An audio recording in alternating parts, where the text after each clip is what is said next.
Bueno, hablar de riesgos alimentarios realmente es un tema que preocupa a mucha gente, pero en los últimos 50 años hablamos de riesgos, hablamos de análisis de riesgo y entender que esto surge del análisis de peligros que puede haber presente en los alimentos y esos peligros, que pueden ser físicos, químicos o biológicos, tendrán que ser evaluados de diferentes maneras y también evaluar su exposición a los mismos para entender cuál es ese riesgo que está presente. Cuando hablamos de riesgo también uno asocia a que el alimento puede ser dañino, que el alimento puede tener algún tipo de sustancia patogénica, que tal vez tenga falta de inocuidad o que tenga aditivos o sustancias químicas peligrosas, residuos de plaguicidas o algún tipo de agroquímico que haya sido agregado en el proceso y que esté presente. Bueno, todo eso es en parte cierto, en parte de alguna manera hay que definirlo muy bien, porque en los últimos años se trabajó mucho en el tema de análisis de riesgo para poder hacer legislaciones y regulaciones a nivel mundial que nos permiten entender muy bien cómo funciona el tema de los alimentos que podemos ingerir y con qué riesgo está presente ese tipo de problema. Cuando hablamos de inocuidad, realmente estamos diciendo que un alimento es inocuo cuando no me hace daño apenas lo consumo, ese alimento, y que tiene algún problema en su interior. Pero que no me haga daño en el momento que lo consumí, que no me haga daño a corto plazo, en unos días, una semana, que no me haga daño tampoco a largo plazo, porque yo puedo ingerir un alimento que va acumulando algún tipo de sustancia que me va a hacer daño a posteriori. Y hasta ahí parecería ser que los estudios toxicológicos o epidemiológicos terminarían entendiendo cuándo un alimento puede tener un componente que es inocuo o no, y que podría estar haciendo que ese peligro podamos ser evaluado para un tema de riesgo. Pero realmente la inocuidad es mucho más que eso. La inocuidad del alimento hoy entendemos que tiene que ver con que no solo me haga daño en el momento que lo consumo, que no me haga daño en el momento que realmente estoy a corto o largo plazo, sino también que no haga daño a mi descendencia, ni a mis hijos, ni a mis nietos. Y esto ya es más complicado. ¿Por qué? Porque realmente tenemos que entender que hay sustancias en los alimentos que puedan llegar a ser por algún proceso o algún tema de residuos o químicos que contaminan el producto, que pueden dar algún tema de cancerogénesis o mutagénesis que va a cambiar mi ADN y eso trae problemas a mi descendencia. O también problemas epigenéticos que también el alimento en el consumo diario puede estar provocando en el individuo. Por lo tanto, también allí entra un concepto que es inocuidad asociada a algo más que solamente no me haga un simple daño o que sea un efecto adverso en la salud del individuo. Si hablamos de salud, piensen ustedes que el modelo durante el siglo XX fue entender que la salud era la ausencia de enfermedad. Y ese concepto hoy lo hemos cambiado. ¿Por qué? Porque realmente sabemos que gran cantidad de enfermedades que se tienen en la sociedad vienen de la ingesta de alimentos. Casi el 80%, según la OMS, vienen por esta vía. Por lo tanto, tenemos que entender que si hacemos alimentos seguros, con mucha más probabilidad, tendremos menos probabilidad de enfermarnos. Y entonces la salud, que es algo que tiene que ver con lo social, lo mental y lo físico, realmente tiene que ser un componente que tiene que estar pensado en que la alimentación tiene que justamente prevenir las enfermedades. Y este nuevo concepto de estar alimentado de tal manera para poder ingerir la cantidad de nutrientes y micronutrientes que me hagan una vida más saludable, más longeva y de una mejor capacidad cognitiva, realmente es digamos, el foco en el cual el análisis de riesgo se pone para poder legislar y regular los alimentos para esta nueva etapa en el siglo XXI.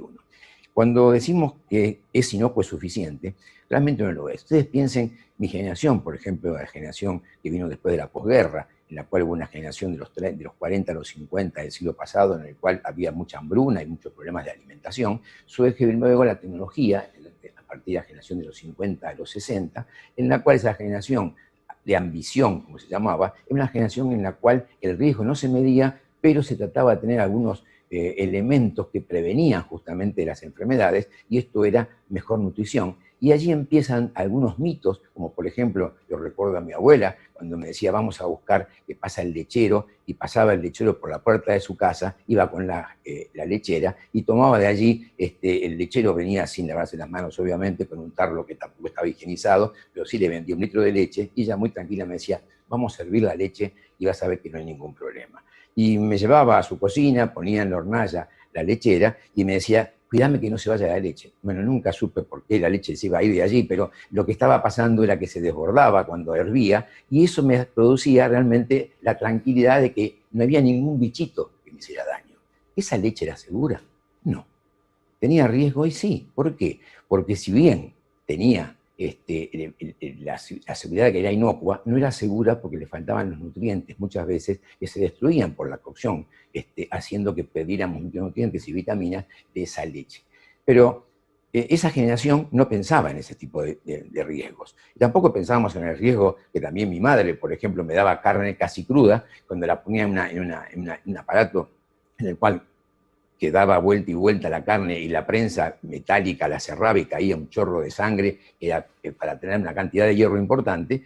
¿Y eso era seguro? No. Tampoco, obviamente, era nutritiva, sí, porque tenía mucho hierro, pero no era segura porque la contaminación que podía tener, pues la cocción no llegaba a 71.1, por lo menos para matar a Escherichia coli, obviamente hacía que tuviésemos otro tipo de riesgo.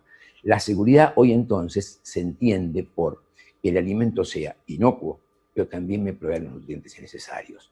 Y la tercer pata que tiene la seguridad alimentaria es que no solo sea inocuo y me nutra, sino que encima que tenga la posibilidad de ser accesible. O sea, que yo tenga la posibilidad de ser accesible a ese alimento en forma física o en forma económica. Y por eso las legislaciones mundiales hacen que realmente las políticas de salud tengan que ver con esto de hacer alimentos que sean inocuos, que sean nutritivos y que por otra parte sean accesibles económicamente o físicamente al consumidor. Y si les permiten que cuente algo más, algunos recordarán que en mi generación también tuvimos el problema, porque mi mamá también me daba mucha espinaca. ¿Por qué la espinaca? Y porque la espinaca también tenía hierro, y todos sabían que tenía hierro porque en un trabajo de un químico hacía casi 100 años, 1890, había dicho que tenía 10 veces más hierro que otro tipo de vegetales. Y bueno, mi madre me hacía espinaca, me gustara o no me gustara. Por supuesto que los americanos fueron más inteligentes. Después de la posguerra, cuando había mucho también problemas de anemia en la población y no había alimentos suficientes, lo que se inventó, que era un alimento barato, era la espinaca, y alguien inventó a Popeye, un personaje de historieta que comiendo espinaca tenía mucha fuerza y podía pelearse con Brutus, su archienemigo, y al vencerlo quedaba muy bien con su novia. ¿Y su novia quién era? Oliva Oil. Su novia era aceite de oliva. Sí, aceite de oliva y espinaca era la fórmula para que los chicos entendieran que comiendo eso que era barato podían tener una gran cantidad de hierro. ¿Y ese alimento era seguro? Tampoco lo era. ¿Por qué no lo era? Porque la espinaca, después de 100 años, hoy los nuevos estudios han demostrado que no tenía más hierro que otro tipo de vegetal. La misma cantidad de hierro, te van a decir, bueno, está bien, no tenía más, pero tenía hierro. Sí, pero ¿saben qué? La espinaca tiene antinutrientes como el oxalato. Y el oxalato lo que hace es sacar el hierro. Así que nos engañaron por casi más de 100 años. Entonces, los estudios epidemiológicos, los estudios toxicológicos, lo que hacen es darnos el método científico para decir qué es riesgoso, qué no es riesgoso, qué es seguro y qué no es seguro. Y por eso entonces la OMS, la FAO, las organizaciones bajan línea en cuanto a qué estudiar, cuál es el riesgo, qué riesgos podemos entender que son en los alimentos, y allí se estudia con gran intensidad los nuevos aditivos alimentarios, los agroquímicos, los residuos de pesticidas. Se entiende también que la FAO y la OMS baja línea con respecto a los límites tolerables de cada uno de los ingredientes, inclusive de los macronutrientes, como puede ser la sal y el azúcar. Entonces, siguiendo esto, las entidades como la FDA, el Código Alimentario Internacional o EFSA, que es la Unión Europea, lo que hacen luego es regular esto, legislarlo de una manera y digamos, siguiendo las pautas de la OMS y la FAO, entender muy bien por dónde pasa el tema de seguridad alimentaria. Hubo alguien que nos dio un gran pie respecto a cómo evaluar los ingredientes y los aditivos o las sustancias químicas que están en los alimentos para saber cuándo son o no realmente seguras. Y este señor fue un tal Philippus Aureolus Theophrastus von Honingen. Bueno, el padre lo mató con ese nombre, pero para los amigos era Felipe Paracelso, que dijo: todo es veneno, nada es sin veneno y realmente la dosis hace al veneno. Esta fórmula, esta regla de toxicología que nos duró casi 400 años, es válida. Es válida para una gran cantidad de sustancias químicas, pero no para todas. La regla moderna de la toxicología del siglo XXI nos dice: sí, tenés razón Paracelso, siempre y cuando las sustancias químicas no sean ni cancerígenas ni mutagénicas, porque en ese caso no hay una dosis. En ese caso es la tolerancia cero. No quiero tener nada de esas sustancias y por lo tanto tendré que evaluarlas cuando están presentes en un alimento para entender cuál es el riesgo que el individuo puede tener. El caso, por ejemplo, el arsénico, que puede estar en las aguas y pasa a los alimentos, y en los alimentos sabemos que estudiando el tema de cantidad de esta sustancia, es un riesgo muy importante para la salud.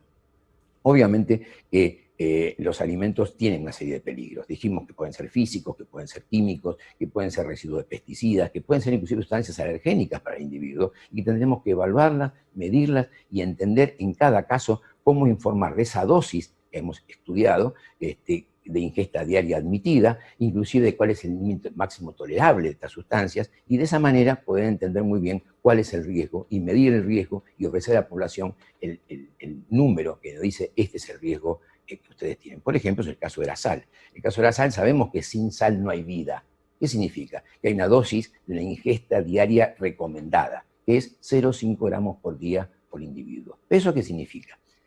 ¿Qué significa? ¿Que esa es la sal que es la que tengo que agregar a los alimentos? No, ya prácticamente viene en los alimentos esa cantidad de cloruro de sodio, si hacemos una dieta balanceada. Pero ¿qué pasa? Si podemos medir que 5 gramos, que es 10 veces la dieta recomendada, sería dieta máxima tolerable. Esto significa que por encima de 5 gramos diarios tenemos un riesgo de salud que puede ser hipertensión, que puede ser un infarto, que puede ser otro tipo de problemas, hasta una ACV, lo cual decimos no consuma más de 5 gramos diarios. No es cuestión de recibir la papa frita y ponerle sal sin tener que probarla previamente. O sea, la sal agregada realmente es un problema, por eso hablamos de menos sal, más vida. Y las políticas internacionales y las políticas de nuestro país, por ejemplo, de salud, dicen no consumamos ese nivel. ¿Por qué? Porque cuando hacemos estadística vemos que el consumidor normal, en promedio, puede llegar a consumir hasta 10 y 12 gramos diarios. O sea, el doble de lo que realmente consideramos y medido por la ciencia como máximo tolerable. Es evidente entonces que el peso de la evidencia, que sería esto que hemos estudiado, primero en forma toxicológica, luego en forma epidemiológica de los ingredientes, nos va a permitir entender que de alguna manera estamos en el buen camino. ¿Por qué? Porque en 4 millones de años, solamente hasta el siglo XIX duplicamos la expectativa de vida. De 20 años fuimos a 40 años. Y en el siglo XX, en solo 100 años, volvimos a duplicar la expectativa de vida. ¿Con qué? Con el uso de pesticidas, sí, con sustancias, con alimentos transgénicos, sí, con una serie de temas que tienen que ver con los aditivos que se fueron creando, inventando y asegurando la calidad de los productos para conservarlos, para hacerlos más saludables, para hacerlos mucho más apetecibles, sí, obviamente. ¿Y eso qué significa? Que si hacemos ciencia, podemos entender cuáles son los riesgos. El problema es cuando tenemos los mitos. ¿Y los mitos cuáles son? Esa pseudociencia que a veces uno considera que pareciera ser real, y esos mitos son los que a veces nos hacen revolcar en cuestión de la duda a diario y realmente tener miedo frente a una serie de alimentos por lo que escuchamos. Entre los procesados, los ultraprocesados, los orgánicos, ¿sí? Entonces todo eso tiene una base científica y para eso hay respuestas. Para eso entendemos que la esperanza de vida que estamos teniendo hoy requiere un mayor estudio todavía, pero ya sabemos que estamos en el camino correcto, regulando, legislando y diciendo qué es lo correcto y qué no es lo correcto. Por supuesto que hay riesgos verdaderos. Los riesgos verdaderos se los resumo en 4 grandes líneas. Uno es las malas conductas alimentarias, o sea, obviamente, como decíamos, ponerle mucha más sal no está bien. La otra es manipulación de los alimentos, a veces la manipulación por el tema de la cadena de frío, el tema de la cocción inadecuada, la contaminación cruzada. Son realmente problemas de riesgos que son medibles y sabemos, y por eso se trata de que las legislaciones indiquen cómo manipular los alimentos adecuadamente, y hay hasta en el Código Alimentario Argentino, por ejemplo, exige que esto se cumpla a rajatabla, y personas en cursos, y a la gente que manipula alimentos se le exige capacitación. El otro tema son los microorganismos patógenos, que obviamente requieren de higiene, requieren de una serie de pautas que también son la causa más frecuente de enfermedades con alimentos. Hablemos del botulismo, hablamos del síndrome hemolítico, hablamos de otro tipo de enfermedades que vienen por Listeria monocytogenes, por ejemplo, del tema de los patógenos. También esto es un tema de riesgo y también hay cómo manejarlos. Y finalmente, sustancias tóxicas que pueden provenir a veces de alimentos con una mala procesamiento.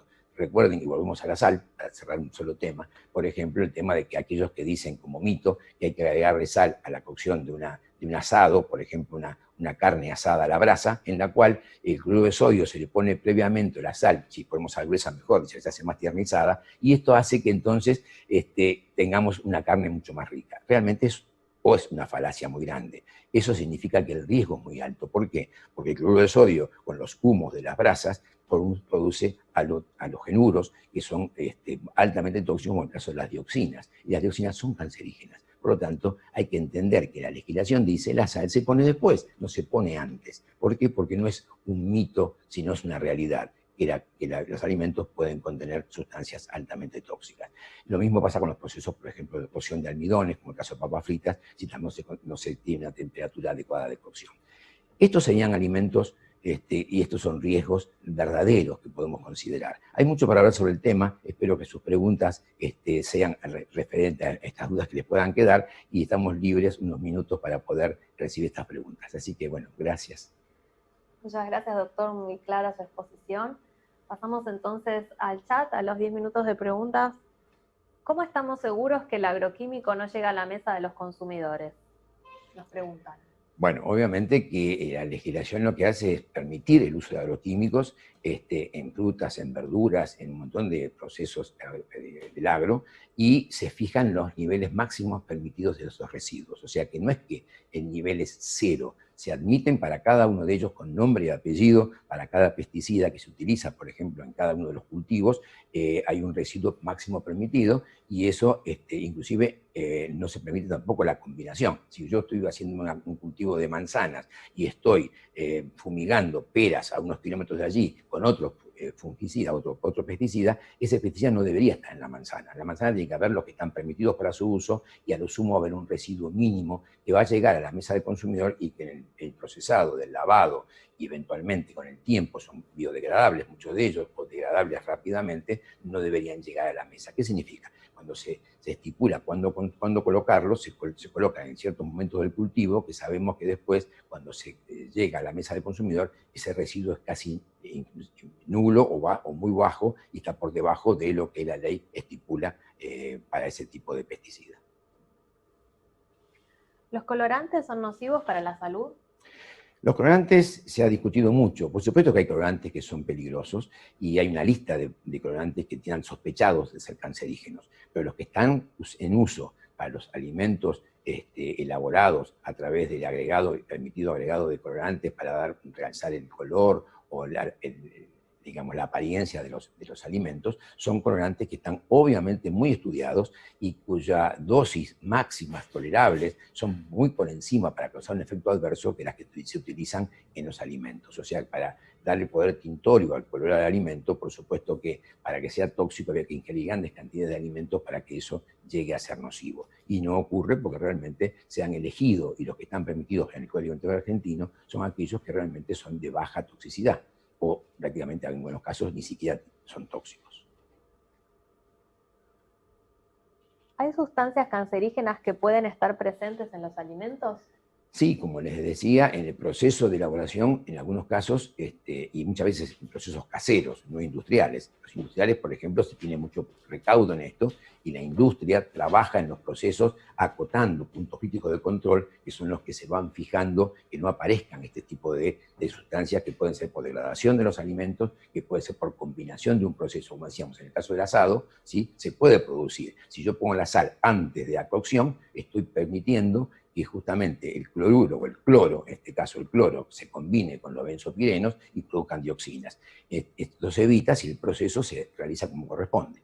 Y en muchos casos, se habrán escuchado ustedes que había pollos con dioxinas, cerdos con dioxinas, o sea, porque en los piensos, que a veces se da de alimentación al animal, puede haber estos residuos y el animal después los transmite digamos, cuando faenamos al animal. Por lo tanto, el tema tiene que ver con la seguridad alimentaria en cuanto a los procesos que se van a controlar.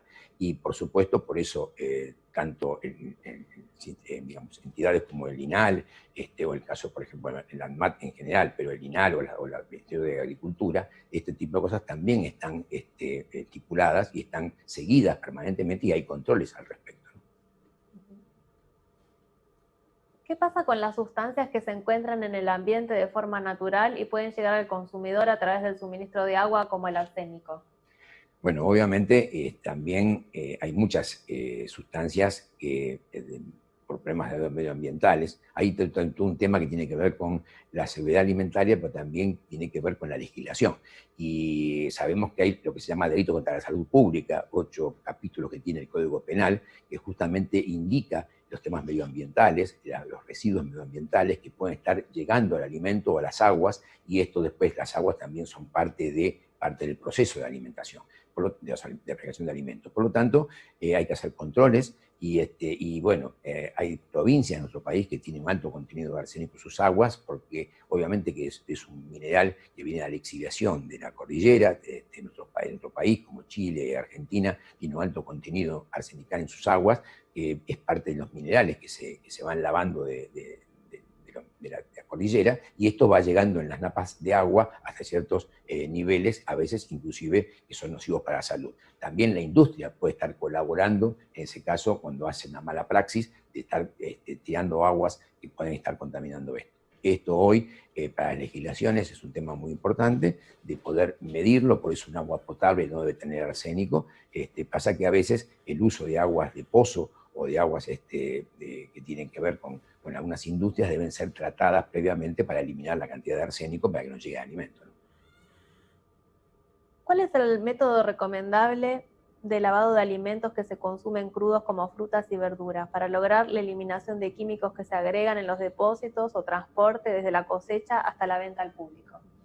Bueno, obviamente que es parte de lo que llamamos manipulación de alimentos. Los alimentos hoy, piensen ustedes que cuando hablamos de riesgo, hay gente que percibe un riesgo en los alimentos crudos que es real. ¿Por qué? Porque sabemos que la cocción mata gran cantidad de microorganismos, salvo aquellos que porulen, la mayoría son eliminados por la temperatura, pero en algunos casos, cuando estamos consumiendo alimentos que se consumen crudos, allí el riesgo obviamente que es más alto. En ese caso, el lavado de frutas y verduras debe realizarse como indica la manipulación de alimentos, que es el curso que se da obligatorio desde salud pública, y aquí obviamente que el lavado indica como base inicialmente es el uso de, por ejemplo, cloro, en una cantidad muy baja, que se deja por 15 minutos en frutas y verduras, en sumersión, por ejemplo, 4 gotas de lavandina, se dice como una teoría básica, en 1 litro de agua, y eso sumergido 15 minutos, estamos hablando de tiempo,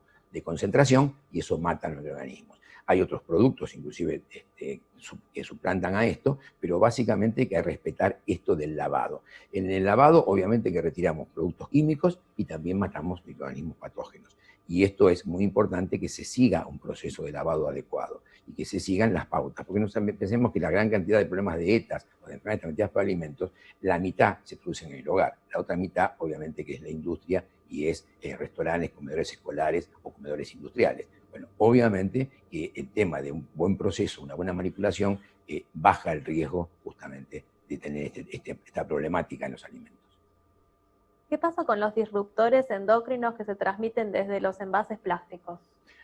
Bueno, también hoy, cuando hablamos de seguridad alimentaria, hay todo un capítulo que tiene que ver con los envases. O sea, los envases pueden tener un problema de migración de sustancias del envase hacia el alimento, y esto obviamente que también se evalúa. Hoy, cuando los envases se presentan a la autoridad para la aprobación de un producto, no solo es el producto, sino también en qué envase va a ser usado. O sea, si se va a hacer un envase, por ejemplo, para una gaseosa, que tendrá que ser en PET, o sea, pueden tener tereftalato. Si es un envase, por ejemplo, en un sistema que tiene varias laminados, que tiene diferentes capas, cómo llega la última capa en contacto con alimentos. Si son envases, por ejemplo, en latas, cuáles son los barriles sanitarios que se utilizan. Todo esto, ¿qué significa? Que el envase hoy también es estudiado, porque puede ocurrir justamente esto de que se utilicen de una manera equivocada envases que pueden ser nocivos para la salud.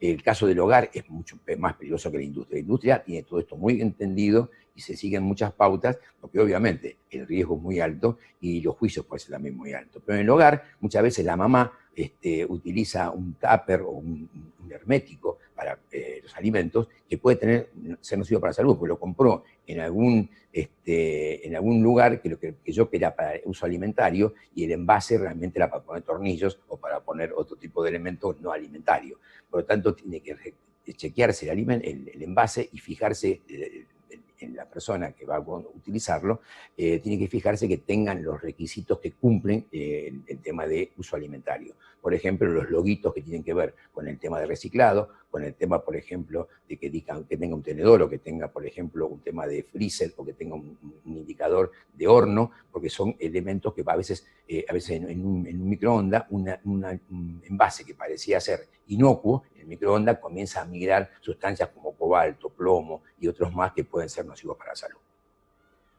Muy interesante. ¿Cuáles son las verduras y o legumbres que hoy tienen mayor cantidad de agroquímicos?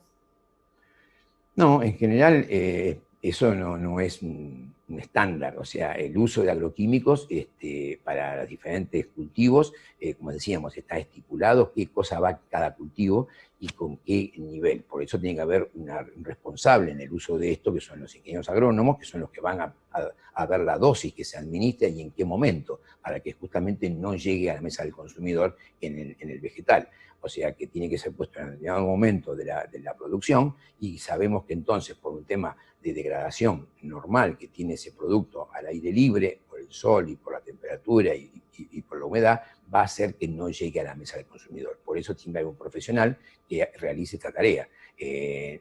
Y que cuando se hace así, y es el control que hace la gente de SENASA, por ejemplo, del Ministerio de Agricultura, en el cual controlan que se estén haciendo adecuadamente los procesos como corresponden y no deberían llegar a la mesa del consumidor. Y si es el caso de llegar, obviamente, como decimos siempre, una buena manipulación, un buen lavado es lo que debería eliminarlo para que no llegue a la ingesta del consumidor.